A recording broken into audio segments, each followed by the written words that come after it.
Some jobs are quiet. You show up, do the thing, leave the key under the mat, and never think about it again. Pet sitting is usually like that. Usually. I'd picked up the gig through a local app, one of those neighborhood message boards with polite fonts and pastel icons. The listing was for a 10-day sit, just feeding and walking a golden retriever named Barney. The house was in a nicer part of town than mine, all big windows and trimmed hedges, the kind of place where people own lemon trees and still subscribe to magazines. The owners were already gone when I arrived.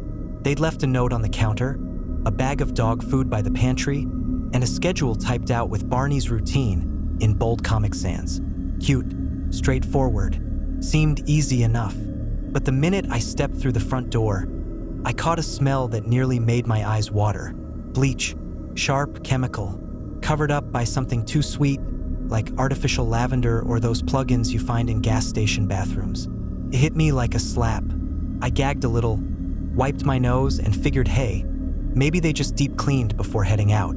Some people are like that, overly neat, scared of germs. Barney came trotting up, tail wagging, tongue out. At least he seemed happy to see me.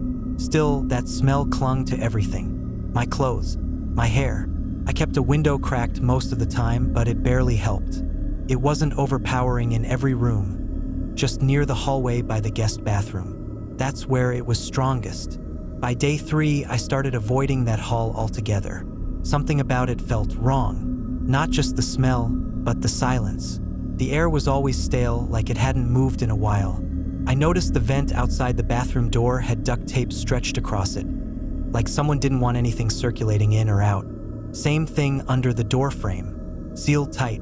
I thought about peeking inside once or twice, but the doorknob had one of those twist locks, and it stayed jammed no matter how I fiddled with it. Plus, I wasn't here to snoop.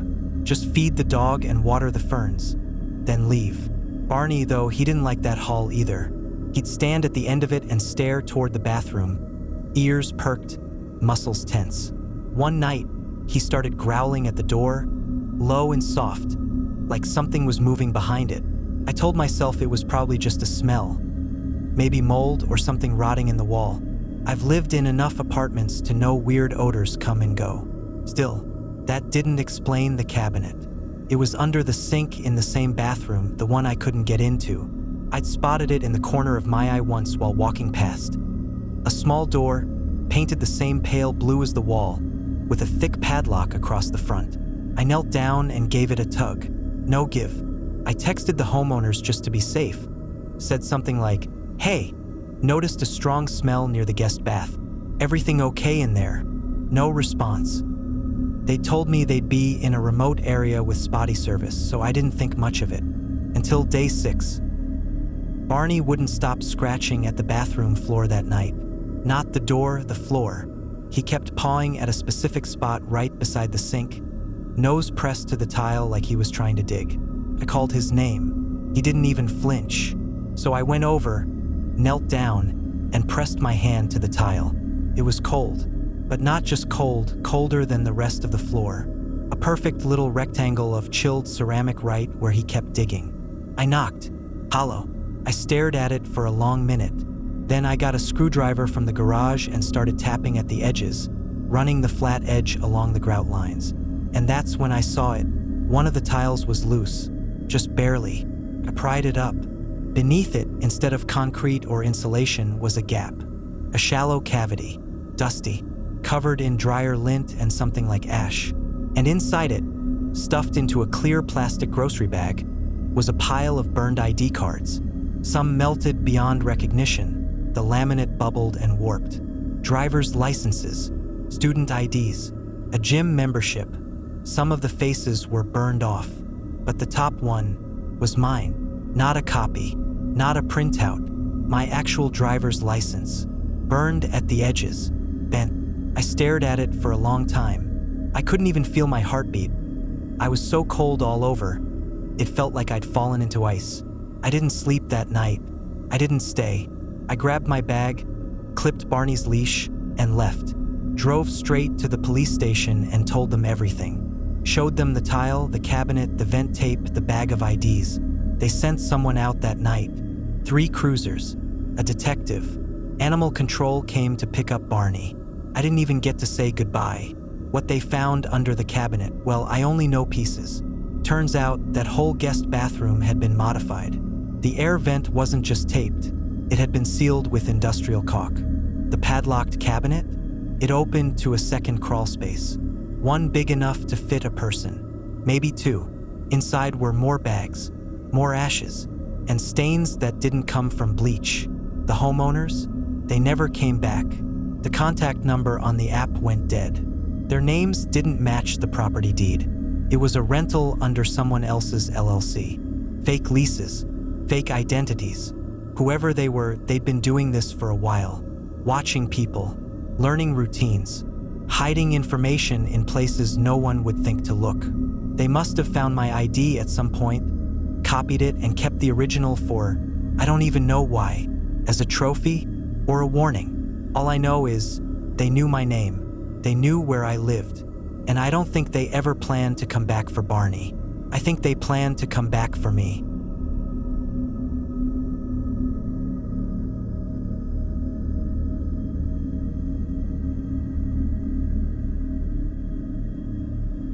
Pet sitting is a weird little side hustle. Sometimes it's all houseplants and gourmet kibble and cats with names like Lord Picklesworth. Other times, it's a basement full of tarantulas and a list of chores that reads like a panic attack. This one seemed normal enough. Nice house on the edge of town. A couple in their 40s, quiet, polite, a little standoffish, but whatever. The wife had emailed me a full schedule. Feed the cat twice a day, water the succulents, don't open the guest room door. The usual. Their cat's name was Muffin. Not exactly a threatening name. She was a chubby gray tabby with a crooked ear and an attitude that said she ran the house. The couple was flying out for a weekend retreat, which apparently meant no phones, no service, no contact. I thought that was odd, but people go off-grid all the time these days. It's a whole thing. They left Friday afternoon. By Friday night, I was already getting that weird itch in the back of my brain. You know the kind. Not quite fear, just discomfort. The house felt off. Not haunted or anything dramatic like that. Just too clean. Everything was so sterile. The living room smelled faintly of lemon disinfectant. The upstairs hall was dead silent. The guest room had one of those old brass doorknobs with a keyhole, but no key in sight. I tried not to overthink it. Fed Muffin, watered the plants, checked the mail, watched TV until the sound felt too loud, even at volume 8. It wasn't until Saturday morning that things really got strange. I was brushing Muffin. She liked it, but only under very specific conditions and for exactly 2 minutes, and I noticed something weird on her collar. A tiny silver key, threaded between the nylon layers, barely visible unless you were looking for it. I'd never seen anyone attach a key to a cat's collar before. I figured maybe it was for the back door or a supply closet or something dumb, but it didn't sit right with me. And when something doesn't sit right with me, I don't leave it alone. So I went hunting. Started with the obvious. Junk drawers, filing cabinets, the little locked box in the upstairs closet. No match, but under the bed, wedged between old shoe boxes and a spare set of winter sheets, was a red wooden box, about the size of a toaster, brass latch, no label, and a lock. I held my breath and slid the key in. Click. Inside was a phone, just sitting there. No charger, no case. Battery almost dead, but not quite. The moment I powered it on, it opened straight to the gallery. No passcode, just video thumbnails, dozens of them. The most recent one autoplayed. Teenage girl. Couldn't have been older than 15. Long brown hair, face puffy from crying. She was sitting in a dimly lit room, whispering something into the camera, over and over. Please, if you're watching this, I need help. I don't know what day it is. They won't let me leave. I think they took my phone. I just want to go home. I froze. You ever feel your stomach drop so hard you think it'll keep falling through the floor? That's what it felt like. I watched 3 more clips. Her voice getting shakier, her eyes more desperate. She kept saying the same things, asking for help, saying her mom locked the door when she tried to leave, that her dad wouldn't let her talk to anyone, that she couldn't open the window because it was screwed shut. I didn't know what to do. Part of me thought maybe this is old. Maybe it was a friend or a relative. Maybe it wasn't what it looked like. But deep down, I knew. I called the police. I told them everything. The videos, the locked room, the key in the cat's collar. They showed up in less than 10 minutes. And that locked guest room? Yeah. She was in there. The girl. Same one from the videos.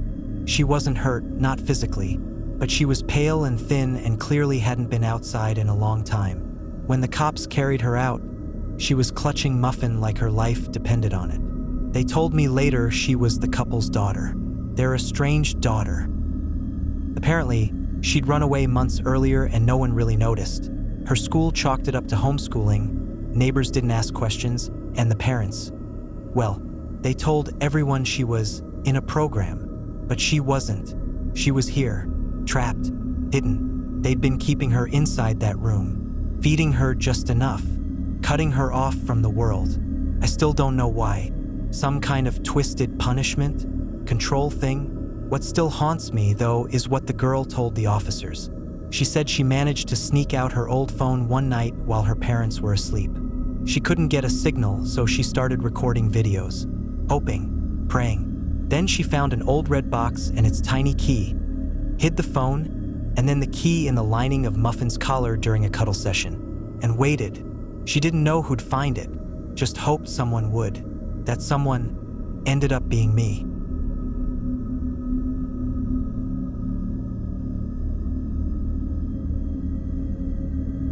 If you're drawn to tales like these, consider subscribing to Spectral for more chilling entries waiting to be uncovered. And if you have your own haunting story that you'd like featured in an upcoming compilation, we'd love to hear it. Just email us at spectralentries@gmail.com. Now, let's get back to the video.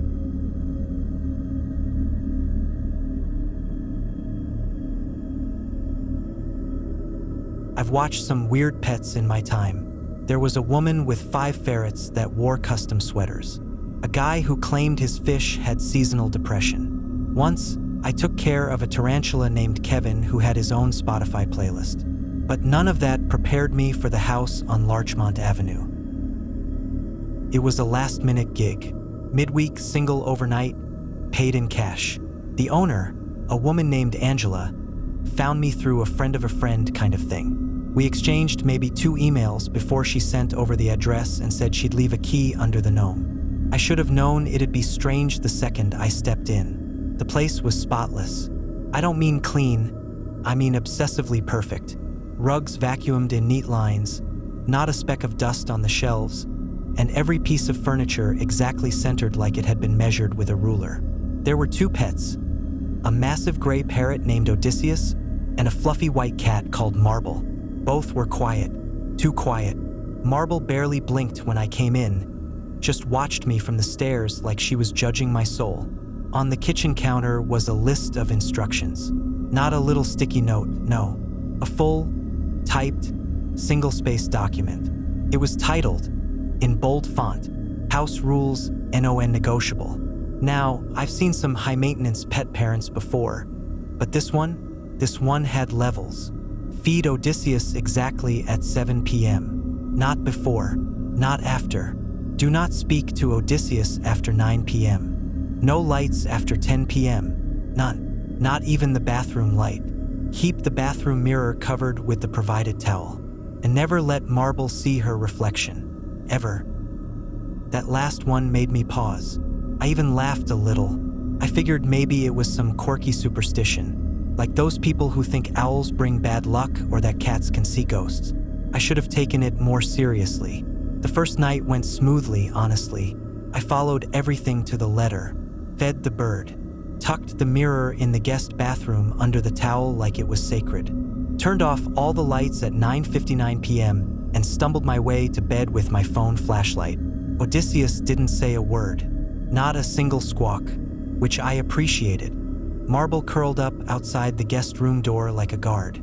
I gave her a pat, said she was a good girl, and called it a night. I woke up once around 3 a.m., thirsty, disoriented. I grabbed my phone and tiptoed to the kitchen. Didn't turn on the lights. Followed the rules. But as I passed the bathroom, I heard this soft scratching. Just one sound, like claws on porcelain. I didn't stop to check. Didn't want to know.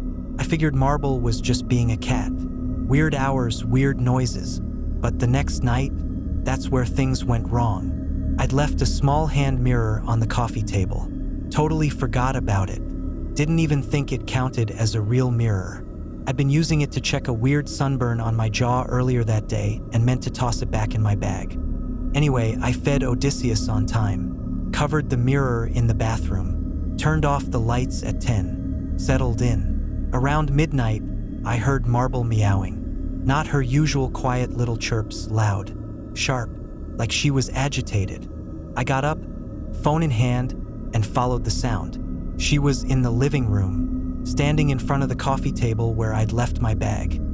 And the mirror. She wasn't looking at me.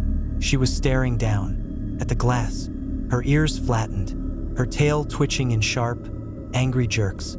I moved to take it away, and the second I did, Marble hissed like a wild animal. Back arched, fur bristled.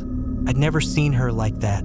But then, just as fast, she went silent, trotted off like nothing happened. I shook it off, put the mirror in my bag, and went back to bed. And then morning came.